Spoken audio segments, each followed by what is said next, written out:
ಏನು ಮಾಡ್ತಿದ್ರು ಸುಡ್ತಾ ಇದ್ರ ಅಲ್ಲಿ ಆ ಕಡೆ ಸುಡ್ತಾ ಇದ್ರು ಕೇಬಲ್ ಕಾಡ್ರಾ ಯಾವ ಇರ್ತಕ್ಕಲ್ಲ ಎಲ್ಲ ಕರ್ಕೊಂಡು ಹೋಗ್ತೀರಪ್ಪ ಕೇಬಲ್ ಎಲ್ಲ ಕರ್ಕೊಂಡು ಹೋಗ್ತೀರಾ ನೋಡ್ಕೊತಾ ಇದ್ರ ಮುಂಚೆ ತೋರಿಸ್ತೀರಾ ಯಾವ ಅಂಗಡಿ ಮಾರ್ತೀರಿ ಕೇಳಿ ಸುಟ್ಟು ಬಿಡ್ತಾರೆ ತೊಗೊಂಡೋಗಿ ಮಾಗಡಿಗೂ ಎಲ್ಲೂ ಆಗ್ತಾರೆ ಬರುತ್ತೆ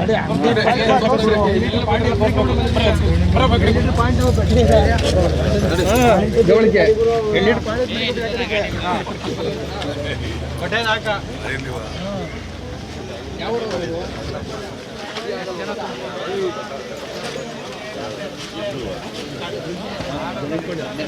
ಒಬ್ರು